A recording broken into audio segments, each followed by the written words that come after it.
What's up, Mets fans? Welcome back to another episode of the Mets'd podcast. We have got a big recap to talk to you guys about. The Mets offseason plan came out. Joel Sherman, in an article, basically laid out exactly what David Stern's plan was. And I'm not going to lie, it sounds pretty good. So we're going to talk about that, talk more about Freddy Peralta, Tobias Myers, Luis Robert, everything that's been going on in the Mets world for the past week since we last spoke to you from the Freddy Peralta trade. Let's go ahead and cover it because somehow, some way, in the bleak winter and the crazy storm that's been going on, there's so much to talk about with the Mets. Before we do, make sure you guys are subscribed to the Mets Podcast YouTube channel. And if you're listening to us, Apple Podcasts, Spotify, Google, drops a rate, drops a review, download, and subscribe. Shout out to our members. We appreciate all of you.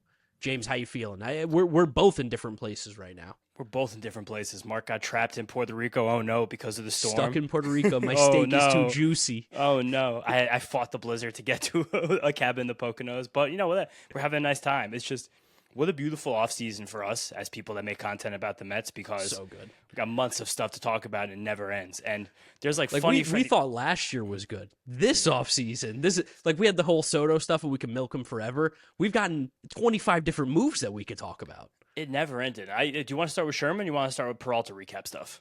I guess we could briefly talk about Peralta stuff quickly because that will build into what Sherman talks about in the article. I know I saw some comments saying like, I can't believe you guys didn't talk more about Tobias Myers. And I think we got some there. Yeah, we definitely can talk a little bit more about him, but also at the same time, he is, I don't want to say an afterthought because that's not fair, but he kind of is like the new version of what I think the Mets envisioned Sproat to be this year realistically for this team. I mean, I think at the worst case, Tobias Myers is sexy Trevor Williams. I think that's a fun thing because I think throws like 90-something. The fact that in this trade, and it happened right as kind of we were recording, so we missed it in the last one, that Cooper Criswell was the DFA to make room in the 40-man roster for, I think, Peralta and we were trying to guess Myers who technically. Yeah, and we were dead wrong on that. Like Tobias Myers kind of conveniently slots into the Cooper Criswell role, who was sliding into the old school Trevor Williams role. And I think that's a fun thing because Myers has experience in the last 2 years in the rotation, being a very good starter, and then the bullpen, being a good reliever, playoff experience in both. And Will Salmon and Tim Britton hinted at that exactly in their piece that came out on Monday for The Athletic. So it feels like it's either going to be Myers. I mean, I could see that going to Christian Scott, Justin Hageman, but like the Tobias Myers stuff is fun. And I think he's such a great safety net in this trade, just not knowing if you can have Freddy Peralta after this season. Yeah, and I think Tobias Myers has an option, right? Am I correct in that? So I think that's the other thing too, is that between him, Hageman, and Christian Scott, those three guys can kind of be that swingman-ish role out of the bullpen, and depending on who gets used, you can kind of just cycle through these guys all year long, and if they ever need to fill a spot start, they can do that as well. The funny thing, too, is that right now, after this Freddy Peralta trade, the Mets do have 6 starters in their rotation.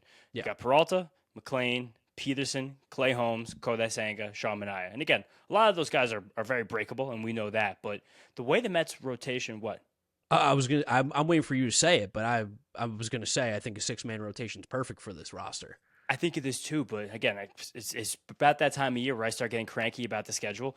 If you look at the Mets' early season schedule, because we go to the West Coast like 3 times in 5 weeks because it's the worst, nice, one of the worst schedules that's ever been created. And somehow the Mets break this record every single year.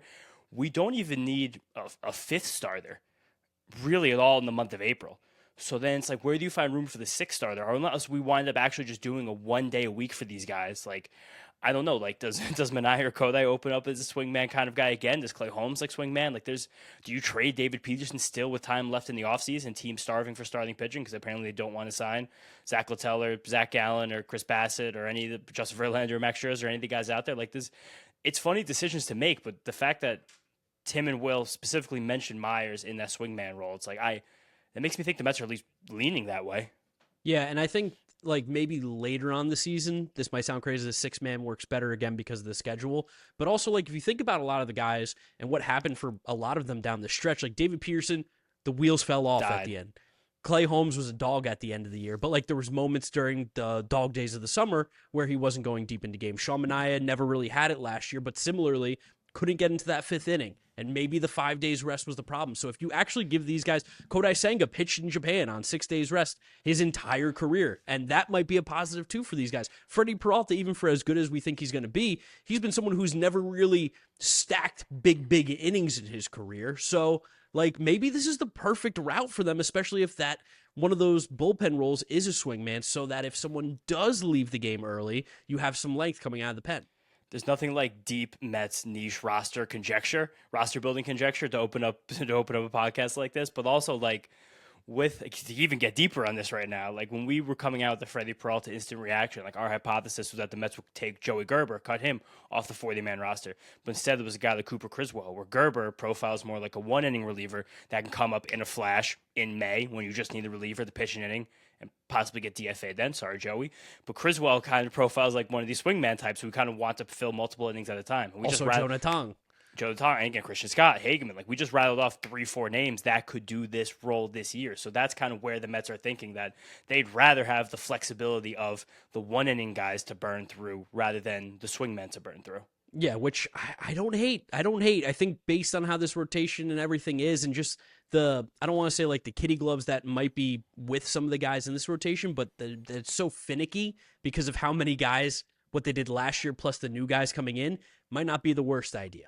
No, it might not be the worst idea at all. And again, I think this is still underselling Tobias Myers because 2 years ago, Tobias Myers was like a legit mid-rotation starter. He just kind of got bodied out last year because it was so crowded in that Milwaukee rotation, just because they have so many guys. It's literally the reason they made this trade with us. So thank you, Milwaukee Brewers pitching development. Well, think about it. It's the reason they have all these guys is because of David Stearns, and now David Stearns has all these guys. Now he's all these guys. You can trade guys for guys there, but Tobias Myers does like the extreme high vertical release point and this is a great point that was made by Jared Seiler for all you kids out there, podcast Baseball Prospectus. The Mets just have continued to draft these guys, where Brandon Sproat profiles, like we've said last week, the exact guy the Brewers always want. Multiple breaking balls, trying to find that like swing and miss fastball. It's like he's kind of like to me, he's like a bit like a souped up Quinn Priester as he went into last year. And you could see a Brandon Sproat look like a Quinn Priester this year. Mets fans will be freaking out about that. But I think the fact that the Mets clearly have an organizational plan for pitchers who throw like Tobias Myers does, and we saw Tobias Myers be a sturdy mid-rotation guy last year. Like, the swing and miss doesn't come on that fastball, but like it's again, like I said before, it's such a safety net in this trade, because let's say you do lose Freddy Peralta after 1 year, and now we've heard murmurs of extension, so maybe that's even happened. Like, if Tobias Myers just becomes like a back mid-rotation starter, you're like, oh, cool. And if Tobias Myers like finds any kind of like breaking ball that has real arm side movement with his crazy slot, with the splitter he developed last year, like, oh shit, did we just get a 2? Like, but again, that's like 95th percentile outcome, but it's possible. Yeah, it would be really, really cool that we are going into the season again with a lot of different options and a lot of ways to be creative with the rotation that is by no means perfect, but can be very, very productive for the Mets in 2026, which is something that I'm looking forward to seeing. I'm sure Mets fans are still probably not feeling the greatest about it, but I don't know. Me and James are of the chaos brain where we can just buy in blindly to what's going on. Especially when you see plans, see process. Again, also, I think the buy-in is easier when we now are getting these rumors about a Freddy Peralta extension. Anthony DeComo said it specifically. Then another report came out that Freddy Peralta was looking for an extension with the Brewers before they traded him. And then Tim Britton came out with an article comparing Freddy Peralta to similar pitchers who signed these extensions in a platform year, being Luis Castillo, Joe Musgrove, and Tyler Glasnow. And like the median contract there was like a 5 for 140. And Peralta's agency, Aces, which we shouted out last week, they are an agency that more so seeks extensions. And they also didn't know this. This was in Tim's article. They represented David Wright when he signed his extension 14 years ago, which is funny. I didn't know that. So it's like him signing an extension, I think, would ease so many Mets fans' minds right now. We'll get to that Media Marvels coming up in a little bit. But that would just, if we get a Freddy Peralta extension, like this trade in my brain will go from, wow, that was a really good trade, to holy shit, this is such an incredible trade. I can't even believe it. Yeah, no, it'd be a huge, huge win for both sides, no matter how you slice it. Hopefully we get that news. We did get a little bit of other minor news. Mets signed Craig Kimbrell. So funny. You know he's going to be getting big outs for this team at some point during the season. That's my bold prediction, is that he's going to end up being our third best reliever in the bullpen. I don't know if I'm going to go that bold. My bold prediction was that he's going to make the opening day roster. Ooh, okay, all right. I think that was mine. Like he was down to 93 miles an hour last year, but like he still he still pitched down the stretch for the Astros, and he still was ripping off the curveball. So I'm like, I don't know. I guess so. I think he's called a slider right now. But he's got pitches.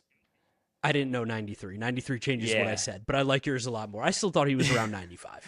No, but he still has fastball shape. Like this is what like the fact that he still has somehow his fastball shape, but he's lost the velocity. We also made another signing that I think is going to make the opening day roster. And this is one that put 2019 James in a blender. Vidal Brujan. Oh, yeah, that was your guy. When we were living in Astoria together, you were like, keep an eye out for Vidal Brujan. That guy's going to be a ball player. And I was like, really? And then, unfortunately, he can't hit for anything. But he seems to be the kind of backup infielder. He can also play the outfield a little bit, too. He's a utility player in every essence of it. And also, shout out to Vidal Brujan. He's also very horny on Twitter. He was once. We don't know if he's perpetually, but he definitely was once. But like Vidal Brujan now has become the theoretical Jose Iglesias, where it's like you could play second, you could play short, you could play third. And again, if he wants to play the outfield, you could do that. And Vidal Brujan is still blazing fast, so he just becomes this like weird, definitely not good bench piece. No. This isn't like an upside signing. This is like a major league depth signing where he's going to be on the roster. He's basically Joey Wendell, and that's cool. He's definitely way cooler than Joey Wendell ever was. Significantly cooler than Joey Wendell ever was. It's also have you been like checking in? I'm sure you haven't because you've been living in paradise, avoiding all the snow in New York. Have you been checking in any of the articles of the people talking about the Freddy Peralta trade going back and forth? No. What have people been saying? Because like I've seen more of like MLB quote unquote like talking heads, guys that used to work in the league talking about Mets stuff, and the takes have been some of the worst. Yeah, we're getting to them, but there were two specifically from Mark Feinsand and Robert Murray that were just, the quotes about this are incredible. Like, such a win-win trade. Every team got exactly what they were looking for. From Robert Murray, executive number one, Mets got better in 26, and the Brewers got a haul. Starter trades, up the middle player was strong. Can pick nits with either, but 2 for 2. Both sides accomplished their goals. Feinsand had another one, but like, what a win-win trade. I like the Mets' aggressiveness. I don't think they gave anything up they'll regret. It was just like, I saw passing gassing up the Mets.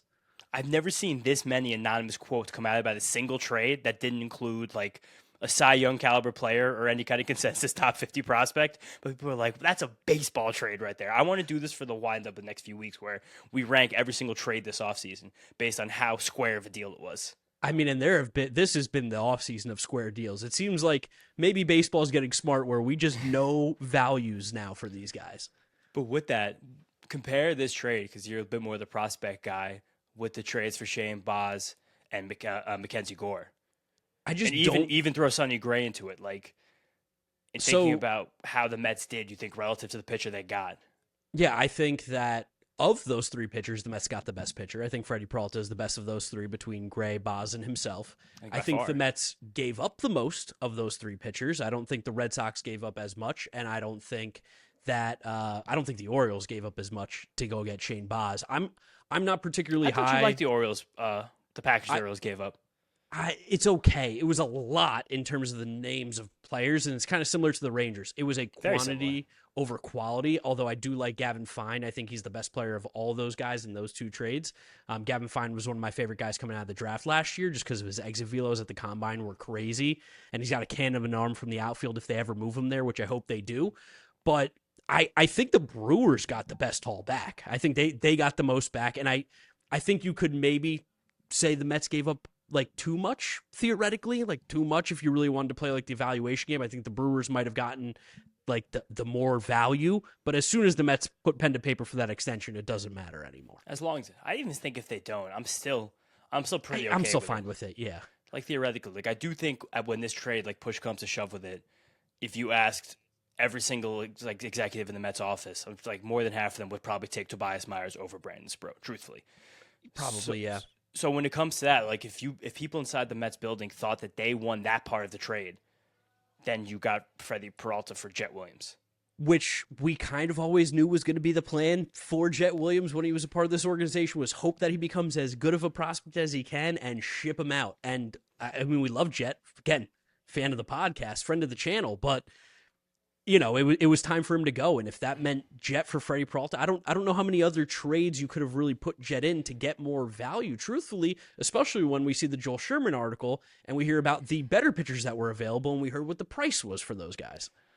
Yeah, and again, because I feel like when a lot of teams make these trades for prospects, the way that the prospects are viewed internally in terms of these organizations, it's kind of about like up arrows, helium. You know what I mean? Like where a player's moving. So I think that But then the flip side of it, what happens to the fan perspective and what we see and read about on Twitter and stuff and the talking heads, like you say, you get the prospect rankings. And it was a unique, ironic coincidence that this trade happened the day the Baseball America prospect list came out.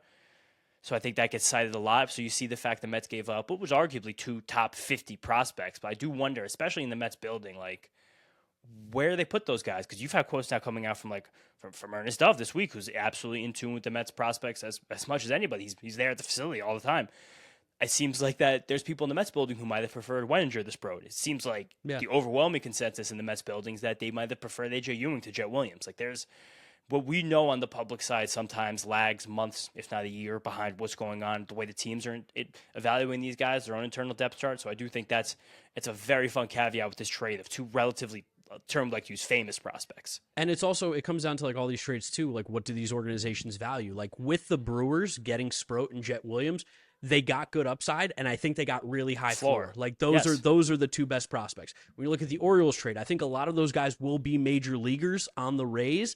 I don't know how good of major leaguers they will be, but I'm pretty confident that almost everybody in that trade will make the majors. For the Rangers and the Nationals trade, or the Red Sox and the Cardinals trade, like the Cardinals, they got major league players right now. The Nationals took a little bit more of risk. They took guys that are a little bit further away at certain spots, like Gavin Fine, and they got Alejandro Rosario, who's coming off Tommy John surgery or getting Tommy John surgery. He's missing a lot of time. Yeah. The it was a weird situation too. Where it's like, why isn't he getting it? But now he's going to get it. He's a strange case. Like the upside is high on that trade, but there's also a super low floor because there's so much time left for it might turn into nothing. So it depends where you are as an organization. And for the Brewers, I mean, they were never going to get a better offer than this. It just didn't really seem possible. And again, it's about where those teams are, and again, their closeness to competition. The Brewers are intending to win their division this year, and I think they probably still, arguably, could be the favorites. Like Jet Williams now, talking about organizational depth charts. The Brewers have Joey Ortiz, who was definitely a disappointment at shortstop last year. Probably the main piece of the Corbin Burns return. So again, like talking about how the Brewers go cyclic with all of these things. Jet Williams now gets a slot into their shortstop situation because it's been reported by Todd Rosaic of the Milwaukee Journal-Sentinel, I'm reading right now on Fangraphs, that Jet is going into spring training focusing on shortstop.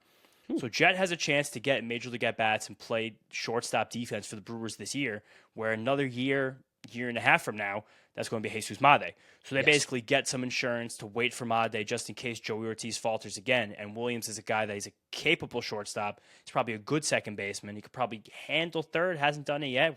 Nice defensive spectrum conversation for all the run prevention people out there about the Mets infield right now. But like you just got another chess piece for your infield. And then you also, the Red Sox trade. The cool thing, the Red Sox keep trading all of their pitchers that don't miss bats with fastballs. It seems like that's something they value a lot as an organization. They've traded Hunter Dobbins, Richard Fitz, and Yurko Fajardo to the Cardinals in the 2 trades they made this offseason. And now the guy, Austin something. P? No, that's the college. Jeez. Nice. The last piece of that Wilson Contreras trade, I can't remember his name. I apologize to Austin something. But they keep trading the guys that they can't get fastball whiffs. That's something the Red Sox are like, if you can't get a fastball whiff, we don't like you as much. The Cardinals might be like, I don't care. We'll give you breaking balls. Big stadium, put the ball in play. As I'm saying, that could be the same thing that possibly that the Brewers are thinking about taking Sproat and giving up Tobias Myers. Not Tobias Myers misses bats with fastball either, but just very different kinds of pitchers. But every organization has different philosophies, they have different strengths, different weaknesses. So it is fun to see the types of players they target in these trades. And it is fun to see the different kinds of prospect hauls that you can get for these good players. What makes it worth it? It kind of was like MLB The Show-ish a little bit. It's like, let me just add one more guy to get that bar up to what's acceptable. Let's see what we got here. And again, a fun part about this is now I want to talk about the Joel Sherman article a little bit because there was some crazy stuff in the article about where the Mets' plans were this offseason, how kind of sharply they went after the trade market, how this was Joel Sherman's words exactly. The Mets were ecstatic at minimum that the Rangers were willing to take on Brandon Nimmo's contract just to take Marcus Semien back. Like this was kind of the tell-all, like the little bits of crumbs we've been waiting for all offseason, put together after the roster's been put together was a fun little treat. Yeah, so we had been hearing that apparently the relationship between Semien and Corey Seager got toxic earlier this offseason. That Seager was kind of the perpetrator of this entire thing, being like a little diva. Like Semien was trying to get everybody together, trying to get good vibes, and Seager was like, no. And then basically Semien said, well, at least I show up every single day. Yeah. And Seager, I'm sure, did not like that. World Series MVP is going to stay. You're going to trade the other guy. So they end up moving Semien, and the Mets were pumped because he fits the defensive thing that they've wanted. They wanted to get stronger up the middle. They did that. he had a 10-team no-trade clause, and of the teams, I guess, that were on that, the Mets felt pretty comfortable that if they ever needed to again, they would be able to move Marcus Semien to one of those 10 teams, which is kind of crazy, like playing 4D chess there. But also at the same time, they feel like that he's going to be able to bounce back. So it's not something that they're particularly worried about at this exact moment. They were more worried about the fact that if they kept Nimmo, him and Soto in the corners could become a problem further down the line, especially when Nimmo has the 5 years left and all that money, because at some point, one of those two is going to become a DH. And if not, next 2 years. If not both, if not both, we'll see what Soto does. He said he's going to be better defensively this year. I trust that guy. That guy, if he wants to play defense, he can do it. But like the Mets would be mega handcuff screwed if they had Brandon Nimmo, Alonso, and Soto on the roster at one point where they would all be DHs 5 years from now.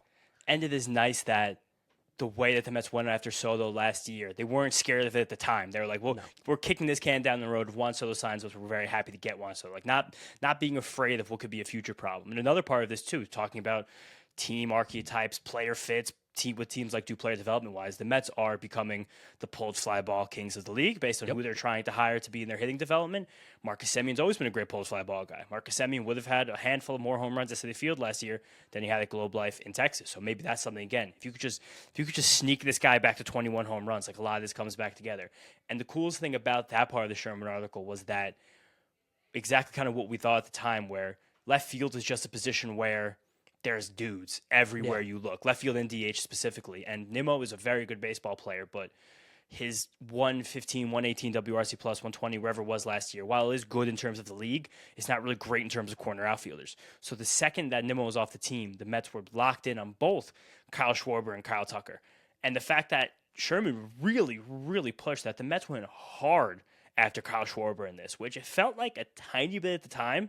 Didn't really see it as much. Now knowing all the crazy strings the Mets pulled this offseason makes sense in retrospect. Yeah, I mean, like we know that the Mets were linked to Schwarber a couple years ago too when he was available. They wanted him. They couldn't get the job done. But the ultimate reason why they didn't end up getting Schwarber was because they felt like they were going to have to go so much higher than what the Phillies were offering to get him away from Philadelphia, because Schwarber ultimately wanted to go back to Philly. So they were just like, you know what, we can't do this. They then switched their focus to Kyle Tucker because they said we were never giving Pete 5 for 155. They heard the rumors that was a no shot. We're not beating it. And the exact line that Sherman used was Stearns was infatuated with the idea of Tucker. Feeling with Soto and Francisco Lindor, Tucker's low-key proclivity would be no big deal, and his elite swing decisions would make him a Mets monster. It seemed like they really wanted him. It seemed like the way he wrote this, the Mets really thought they had him. It seems like the Mets thought that they had him, and I guess it was just, again, the Dodgers in the 12th hour coming in and being like, hey, now we want you. And Kyle Tucker said, okay, bye. Yeah, bye. And another big part, as we get later on, again, to the Mets pivoting, Polanco and Bo Bichette, is that this is something I do want to talk about a lot because I'm kind of surprised by this, but I'm also excited by it. The Mets also project that Brett Beatty, could play left field well, and as long as he hits, will find his 500-ish plate appearances. Do you think Beatty can play left field well? I do. I'll tell you this. Actually, no, I'll scratch that. I do. I believe in Brett Beatty. Brett Beatty can do anything he wants. Yes. Brett Beatty can do anything. Don't you listen to them, Brett. But put the realistic hat on. How much worse would it be than Nimmo played it, though? That's what I'm comparing it to, because not a ton. I don't think it's a ton, because Beatty's more athletic. Beatty's got a better arm. Those two things right there are huge in his favor. Now, can he track a fly ball? Can he get to a ball in a gap? Those will be growing pains that you might have to go through. But if he's going to be a similar type hitter and give you the arm and the athleticism, I do think he could end up being, hottest take of the podcast, similar value to Brandon Nimmo in 2026. I bet that's a very similar thought exercise to what the Mets did internally when they were trying to do all these permutations of what could happen if they did miss on these left fielders. And another part of this, I think that the Mets, the way this offseason went, like I know there was a big fixation of losing Antoine Richardson, and that kind of stinks. And we've seen some people still bring that up recently, which Eric Chavez? Can't really believe that. I mean, that's the media marvel. We're teasing it a good bit here. But where I lost my train of thought. Eric Chavez pops into my mind. It seems losing Antoine. Losing Antoine. It seems like the Mets might think they found a gem in Kai Correa, because the I don't want to use this word lightly, but I'm going to use it anyway. The hubris which they're throwing around position changes this offseason is going to be something that will be a massive story in Major League Baseball's whole year and will be a big way to dictate like where this Mets team kind of falls in their range of regular season outcomes. It's a good thing, great thing. Can't wait to watch spring training and what's going on with these guys. But it seems like whatever they're projecting, a new internal defensive model, something they're confident about with Kai Correa coaching, like they're like, we don't care where the fuck you guys are playing. We think you can handle it now. No, they look for the tools to be able to play the position. Like, again, we saw with Beatty, athleticism, arm. Probably can play left field if you get enough reps. Jorge Polanco, they felt like he was very well capable to play first. Bo Bichette is playing a position he's never played professionally. They think he can do it no problem. Like, it could be good there. It seems like the Mets, like, to take a little money ball here, feels like they might think they got their Ron Washington and like, he can fix you. Just any position you want to play, he's got you. Which is cool. And again, like there's going to be a good blend of like data and real baseball. It's going to be one of the most fun stories to track for us and for everybody this year. The Mets haters are going to, if one guy boots a ground ball in the Grapefruit League, people are going to lose their shit. We might have to make like a public phone line that people can leave like legitimate voicemails to, because I can only imagine, or do some live shows to bring in people in. Yeah, because whenever someone boots a ground ball, people are going to be freaking out. But also, the way that Joel keeps going on this is that where the Mets kind of went bullpen-wise, it's fun to see the timeline of how an offseason lines up, and it does play with the way I think the Mets played this one, where the relievers happen to jump earlier. A guy like Jorge Polanco happened to jump earlier, so you kind of have to be aggressive there. Where it says the Mets did go over what they wanted to spend on Jorge Polanco, but just wanted him as a guy that they know could mash lefties, and a lot of the guys they brought in this winter are lefty mashers. Down the stretch last year, felt like the Mets were lost puppies when the lefty was on the mound against them. And then bring in Luis Roberto's notorious lefty masher, Jorge Polanco crushes lefties, and Bo Bichette crushes lefties. It's like, oh, we did this all of a sudden. But Marcus Semien too. Marcus Semien too, yeah. I mean, he's not as good against lefties, but I think he's still good against lefties. Yes. At least he's righty bad. But the Mets really wanted Brad Keller. And the fact that they signed Luke Weaver to the exact same contract 27 minutes after Brad Keller signed his deal, I think it says that. And the Mets really wanted Tyler Rogers back, but Toronto had the vesting option. So it is, I bet there was so much frustration in that room during December that they kept barely missing on the guys they first targeted. Like it's kind of funny the way this all snuck out to the media late, because if these kind of things would have snuck out at the time, I think would have been even more people freaking out than there actually were. Yeah, and I do think that this all probably led to the $42 million a year that Bo Bichette gets, just from the fact of they lost out on a lot of their guys. Bo Bichette was still one of their guys, though. They had been touching base with this camp, it seemed like, all offseason, and that he wasn't option 1, 2, or 3, but that they did feel comfortable giving Bo Bichette money. It just seemed like they were like, you know what? Enough. Bo Bichette's our guy. We're bringing him in. Here's money you can't say no to. Here's a contract you can't say no to. And it was clear that they were like, all right, I think Kyle Schwarber and Kyle Tucker are our first guys. We didn't get those guys. All right, let's try and get Bo Bichette. Why not? That's probably also going to infuriate people too. But I don't know. I've been having this conversation with my dad, not because he's on that side, but like the whole Pete Alonso, Brandon Nimmo, you're trading away all the favorite players, you're trading away these guys.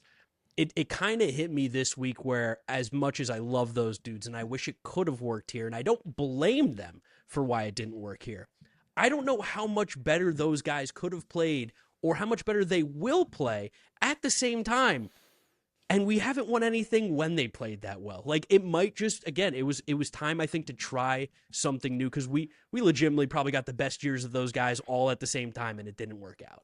Dude, Stearns had a savage quote. I don't remember if it was the Luis Robert press conference. Yeah, it was Luis Robert press conference. Robert. We're talking Robert. I was talking to Ernie about that the other day. It's a Latino pronunciation, but Ernesto, not Ernie, Ernesto. But David Stearns had a line because someone asked about, one of the reporters, about like the stench of last year ending, if that kind of has hung around, and he was killer. A lot of the guys in his clubhouse weren't a part of that last year. Yeah, it's true. And I think that was something that was really important this offseason, to kind of like believe half of what you see and none of what you hear. Like, everything David Stearns said was like very diplomatic, very political, like going through this offseason, about how much you like those guys, how much you want those guys. The fact that we're going to have 5 new members of this lineup and 9 new guys in that clubhouse on come opening day compared to last year, there was something they very, very seriously wanted to change. And they What's the Latino percentage? Do we hit 39 yet? I don't know. We're getting close to it. We're going to have to do that final tally when it comes up to it. And the last part of this Joel Sherman piece was just how tight the Mets were seemingly with every single starting pitcher that got moved this offseason. They thought they were the runners-up to Edward Cabrera. They went after Ryan Weathers, who went to the Yankees. They talked extensively about Braxton Ashcraft and Bubba Chandler. Bubba Chandler was the one that made me go, fascinating. Excuse me, you say Bubba Chandler you were talking about? Was that? I think, wonder if that was just a phone call and the Pirates said something. They said, we got to hang up the phone. yeah, I mean, extensively. I mean, they're probably more of a conversation. I also love Braxton Ashcraft. I think I ranked Bubba Chandler in my first go-through of starting pitcher rankings, like 38. I mean, he's disgusting. The stuff it's incredible. And Johan Oviedo, who went to the Red Sox, and they liked Michael King. They didn't like him enough. They said they loved Ranger Suarez, and they were ready to do that deal. That would have been a fun podcast for us. Yeah, that would have been me being like, he don't like that one. That would have been one of the first times I would have been like, hate that. Yeah, and again, they just when it all came together, it wound up just being Peralta, who just still just seemed like the best match at the end of the day, and kind of the one that was so obvious it was a little bit hard to see. I think Freddy Peralta is a better pitcher than Ranger Suarez, so I'm glad we got him. I think he's better than Framber Valdez. I think the whole thing is. I love Freddie. All these quotes that keep coming out. Did you hear the one when he was on a podcast that every single time the Brewers had a day game, It was an understood thing in the clubhouse that you went to Freddie's house after, threw something on the grill, hanging out a little bit. Like that's seems like really what this Mets team needed and has lacked over the last few years. I'm happy that there's a guy that might be trying to push that forward, especially if he signs an extension. Seems like that he is an all-time vibes guy from what we're seeing, and he's also a damn good pitcher. Damn good pitcher, really good pitcher. There was a funny thing that was going around that Freddie last year, I think, only went more than 6 innings 4 times, and has done that like 13 times in the last few years. But he also went at least 6 innings like 17 times. So it was like, all right, so whatever, we'll see. Just because a guy hasn't done something doesn't mean he can't do something. Yeah, no big deal. And also the thing we always talk about with roster construction that like we're loose in the corner outfield now. We're loose at first base. I think that seems like a lot of these teams want to be, which is the exact thing the Mets weren't with Nimel's long contract. Wouldn't have been with Pete's long contract. It's funny that like the original perceptions that I think we and a lot of other people made about what David Stearns wanted from this team, we kind of forgot about them and how much fun 2024 was. Yeah. And then we were kind of harshly reminded of them last year, and now they've all come to fruition. This is just this team is so different than it was last year. It still is like barely hitting me. And I don't even think it will till we actually see guys in jerseys on TV in spring training. Opening day is going to be crazy. There's like 4 guys coming back. It's going to be like who's going to get the loudest cheer of the new guys, James? Who's getting it? Of the new Bo Bichette. Bo Bichette? I think people love Bo Bichette. I think Bo Bichette coming in and being a batting average, run scoring position, World Series performer guy is like, that is porn to the old school baseball fan. It was going to be him or it was going to be Marcus Semien for me. Similarly, of just like baseball fans respect the shit out of Marcus Semien. Yeah, but I think the fact that Marcus Semien's coming up 2 straight years of sub 700 OPS is going to dilute that a little bit. I think people want You know who should get it? Who? Luis Robert. You should get it. I also think Bo. I mean, Robert, talk about the guy who could have the most extreme gradient of how fans are going to perceive him. Because I think that, like, if you guys have simmed a season of MLB The Show or Out of the Park Baseball before, sometimes if you have Robert on your team, April is 426 batting average and 13 homers, and sometimes 098 with 0 homers. That whole thing is going to change the entire perception of Mets fans to Luis Robert. It's going to be awesome. He's better Jose Siri. Yeah, I mean, very literally, right? Yeah, so is Carlos literally. Beltran. He's going to the Hall of Fame. Same thing. Like, a better Jose Siri. Who else better? Harrison Bader's better Jose Siri. No, he's a 4th outfielder according to former GMs. But to talk a little bit more about Luis Robert real quick, they also mentioned that after they signed Bichette, they wanted to go after Luis Robert because they felt that they had a really high floor and they wanted a player with more upside. Yeah. Maybe just safety. Big call for Mark. Safety in the floor and then go get someone who you think can kind of be the lightning rod. Exactly what we're saying. Which is the thing that we always talked about with him. But they were like, upside's too good to pass up on him. And again, it's always a thing where this is how it kind of seems like the better way to build a team. Instead of locking yourselves into guys who are like pretty good and will slowly decline, so do something crazy. Do something nuts. Why not?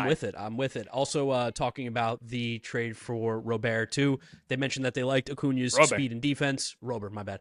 But he had no options left, and that Truman Pauly, this was something that I was like, oh, baby, I love it. This Mets team's awesome. They see Truman Pauly as the kind of depth piece their much-improved pitching program will regularly produce. They're like, we'll find him tomorrow. Doesn't matter. Yeah, Truman Pauly, I think 7th round, 8th round draft pick out of Harvard. Yeah, we'll do that one again. But this is, like, in terms of, like, if you're a real baseball nerd, this was one of the most fun off seasons to track in recent memory. Like, it's fun to see people from, like, all corners of the baseball, like, multiverse be like, Mets had some fun.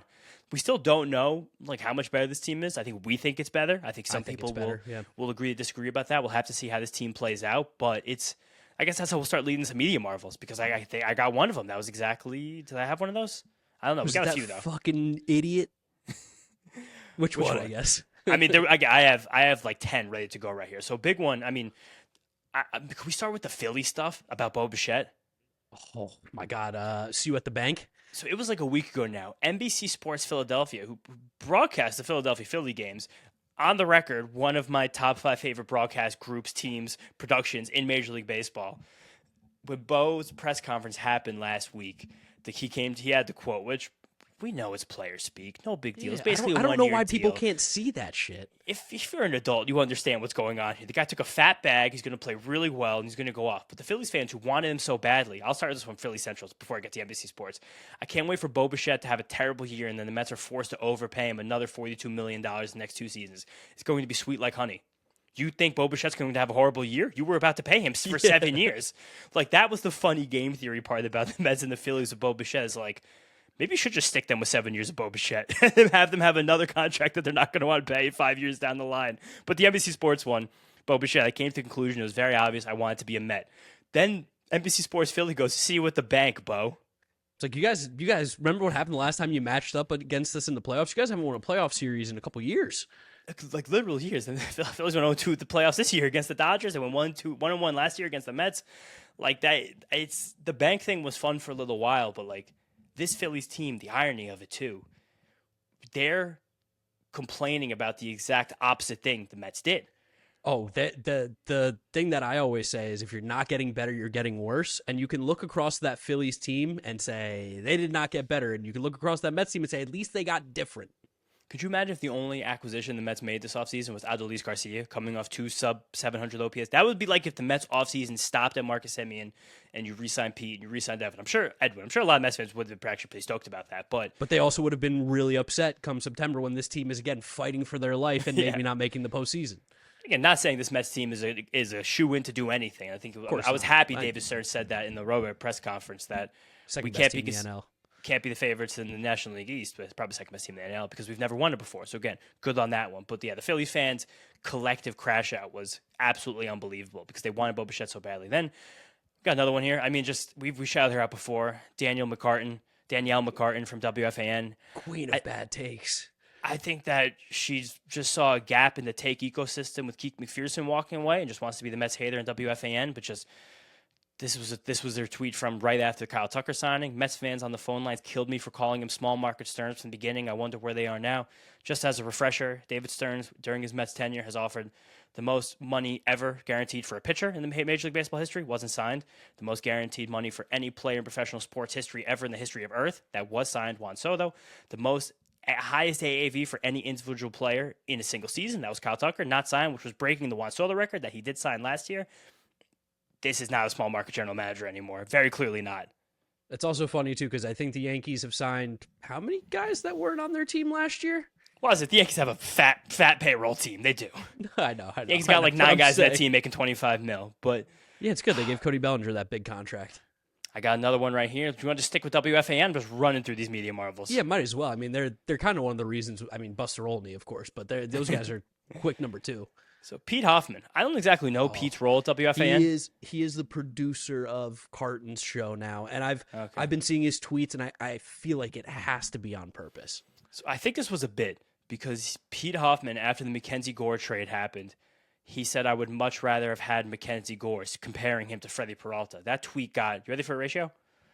That tweet got 19 likes, 19 combined quote tweets and retweets, and 124 replies. For a grand total of 160,000 impressions for Pete Hoffman. 19 likes for 160,000 impressions is probably one of the worst baseball ratios I've ever seen. That's a tough one, yeah, and that's also a horrendous take. And yeah, it's just we love Mackenzie Gore in the Mets'd podcast. Yes. I think there's still a lot of stuff that's going to happen good in Mackenzie Gore's career. But in terms of like the old guard baseball fans liking Mackenzie Gore. Last year, and this is not a wins and loss podcast in terms of pitcher rankings records.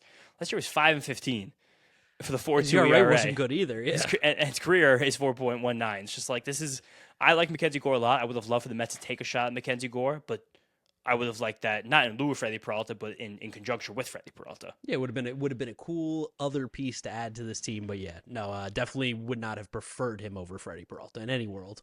I got one here before I want you to run through the Eric Chavez stuff, which I just sent to you, so you can read and narrate that one because that's your boy.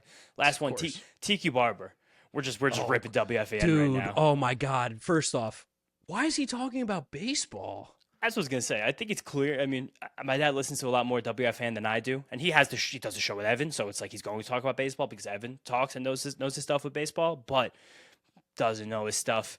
Tiki is worried that the Mets are not setting themselves up for sustained success with so many short-term additions. Again, not having the breadth of the farm system, the player development, the young talent. I will say I was a little disappointed by Evan too, just blindly agreeing with him though in that clip.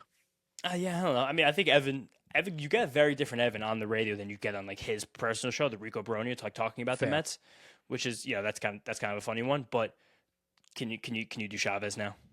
Okay, so I don't know who DM'd Eric Chavez, but we got Eric Chavez DMs leaked.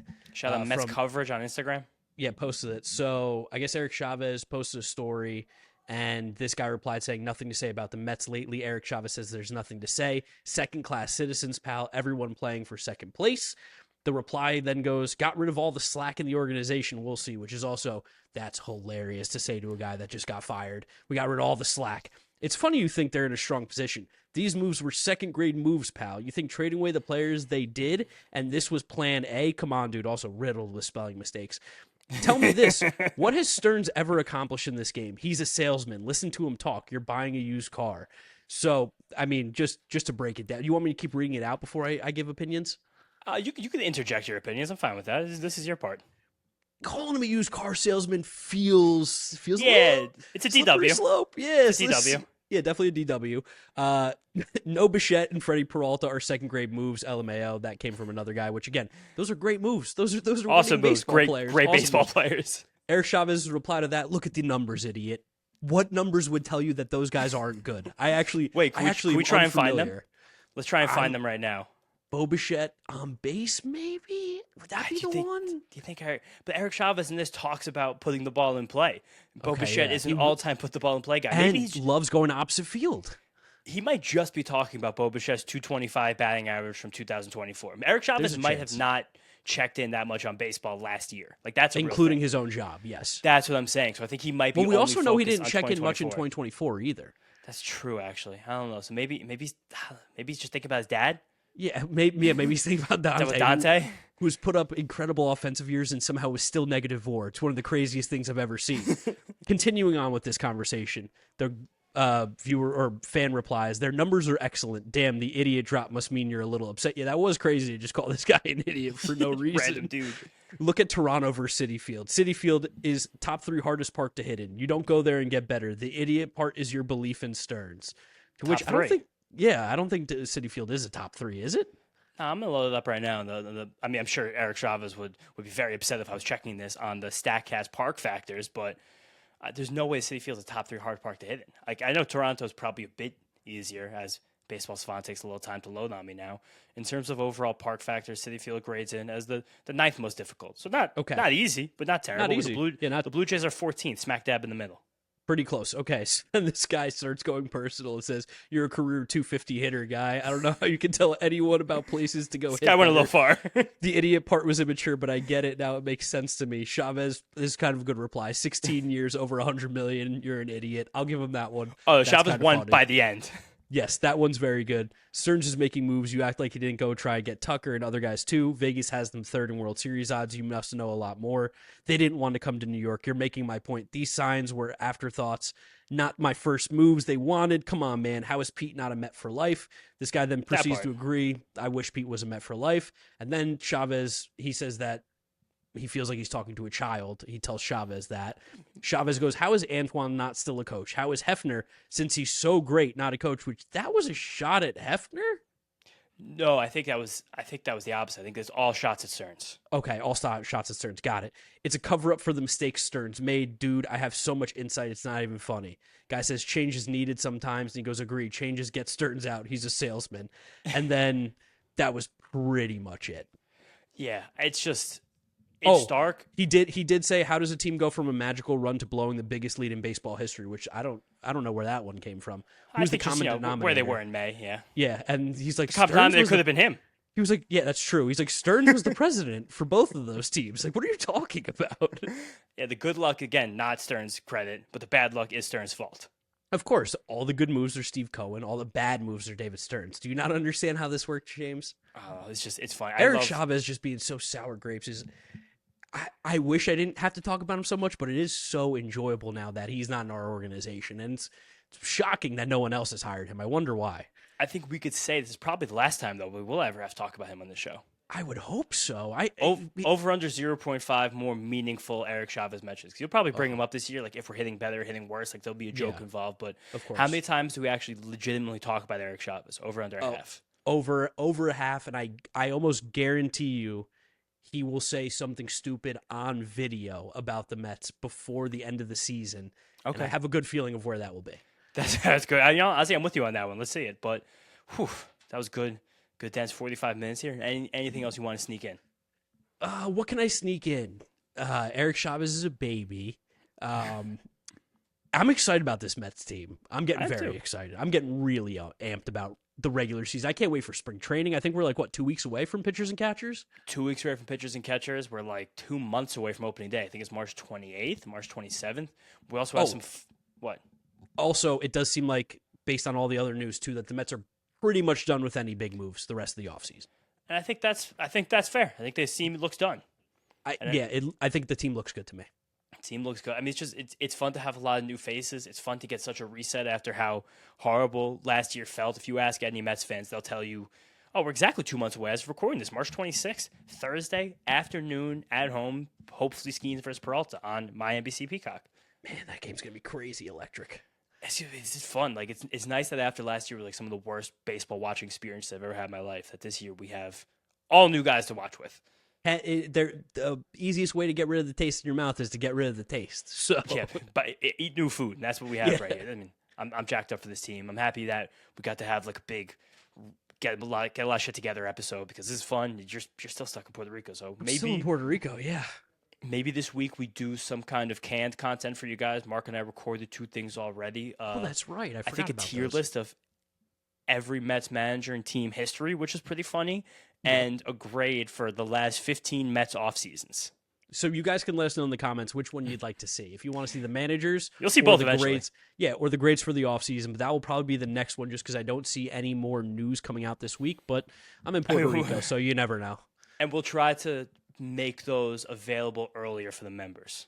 Yes, we've been doing that in the wind up, and people seem to like it. So yeah, we'll try to get those ready up there. So if you want to get those early, memberships are available down below. No pressure at all. You're not losing anything not being a member. You just get episodes early, and you get this kind of evergreen content that we're probably going to start making a bit more of on this channel whenever we finish editing it. But otherwise, I think that's it. Thank you guys so much for listening. Thank you for watching. Make sure you're subscribed to Mets'd Up on YouTube if you're listening to us, Apple Podcasts, Spotify, Google. Drop us a rating, drop us a review, download, and subscribe. You can follow James on social media at James Chiano. I'm Giraffe Neck Mark. Thank you guys so much. We'll catch you on the next one. Peace out. Peace out, guys. Let's go Mets.